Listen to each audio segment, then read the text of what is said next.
Number 57 on AFI's 100 Years, 100 Movies list is the incredible Rocky. This should absolutely rank a lot higher.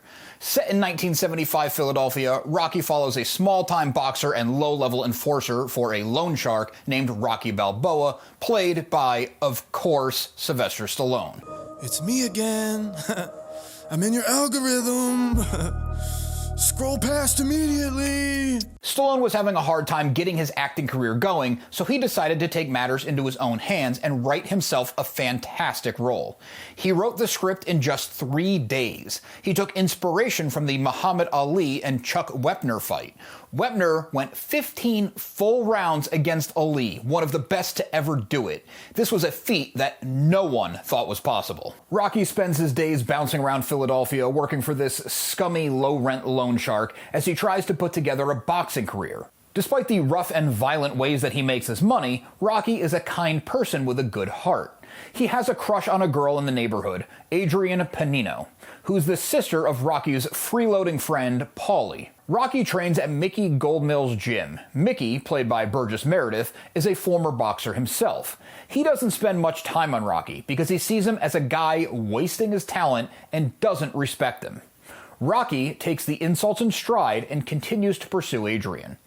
She's painfully shy and verbally abused by Paulie, who she's forced to live with.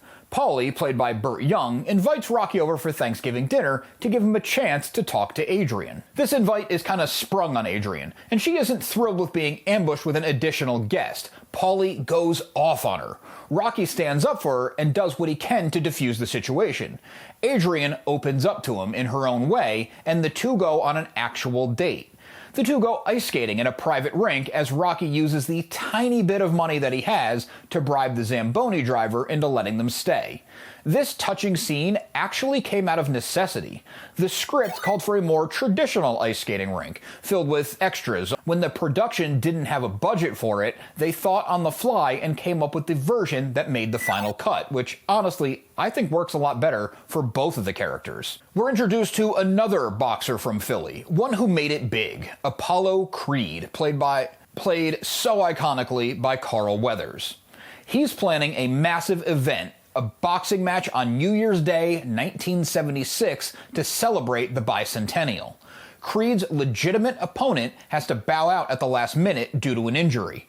Creed is a great promoter and decides to open up the challenge to a local amateur as a way to draw up excitement with the common man. He sees the local underdog story being the perfect thing to celebrate America's birthday, as the American Revolution was an underdog taking on a much tougher opponent.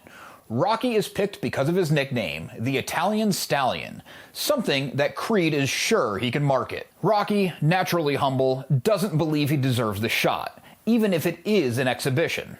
Mickey sees this as a shot for Rocky to realize his potential and offers to train him. He knows he can turn Rocky into a serious contender if Rocky would just go all in. Rocky calls out Mickey on not being interested in him until he had a high-profile opportunity, but he ultimately takes him up on his offer. When Mickey is pleading with Rocky to accept him as a trainer, and more importantly, to believe in himself, Burgess Meredith delivered such a powerful performance that Stallone was brought to tears during the shoot. The training Rocky undergoes is grueling, but the scenes have all become iconic in pop culture. Running in the streets of Philly, using frozen cartridges in the meatpacking plant as heavy bag, this detail was actually inspired from real-life boxer Joe Frazier. Easily, the most iconic bit of training is Rocky running up the steps of the Philadelphia Museum of Art and celebrating at the top as the camera pans around him, showing Philadelphia stretched out in front of him. This is one of the most iconic scenes in movie history.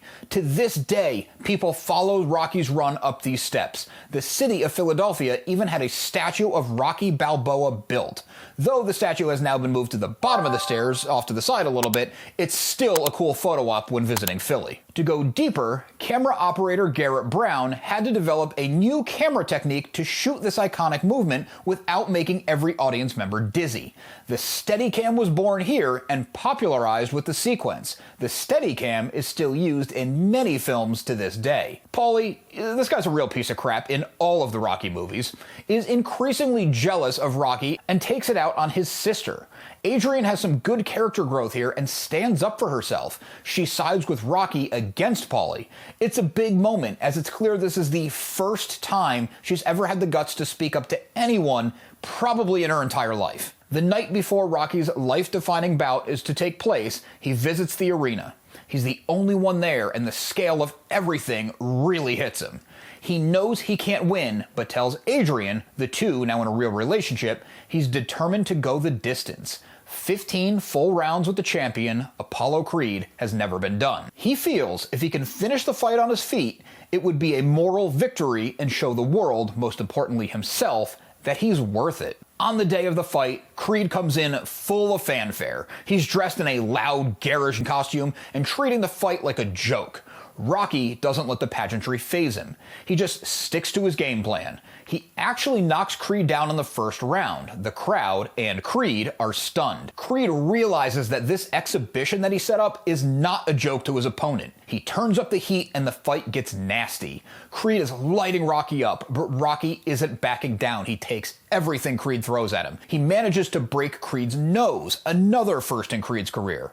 As the fight nears its end, Rocky is a mess. His right eye is swollen shut, he's barely up on his feet, he's wobbling, his punches don't have nearly the impact they did in the first half of the fight. Creed is shocked at how much punishment Rocky can take as he nurses broken ribs. The final bell rings. Rocky's still on his feet. The two embrace. Respect has been earned. Apollo tells him that there will not be a rematch, and Rocky replies he doesn't want one. The end of the movie is shot, and the sound mix is so good. Rocky is calling out for Adrian. She calls out that she loves him too. The rest of the crowd is focused on Creed as the announcer declares him the winner.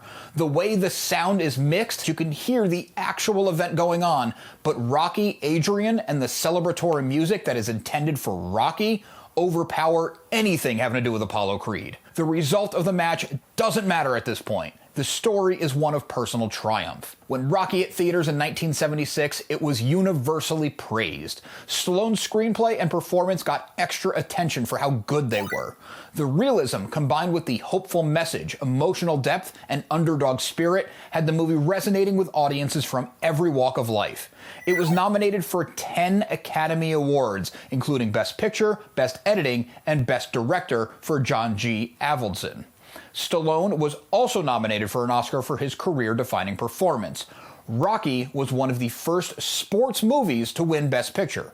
$1 Million Baby and The Fighter, both boxing movies as well, would follow it years down the line. Made on a budget of under $1 million, Rocky became a monster success financially. It grossed over 200 times its budget at $225 million worldwide. It was the highest earner in 1976 and remains one of the most profitable films ever made when you look at budget compared to gross. Stallone wrote this movie, the part of Rocky specifically, to give himself an opportunity to lead. Despite that, the studio, United Artists, pushed for a big name like Burt Reynolds or Robert Redford to lead. Stallone refused to sell the script unless he got to play Rocky. He was eventually allowed to star, but was paid a very low salary.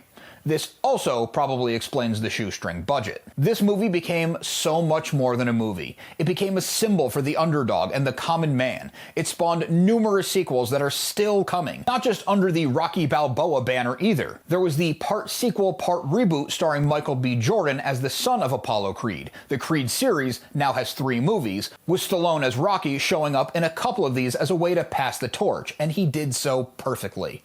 The inspiration of the movie and Rocky's heart inspire people in the real world. I've read that boxing legend Manny Pacquiao was inspired by the movie. The song Gonna Fly Now, which I find really cheesy on its own, is synonymous with inspiration because of the training montage that it plays over.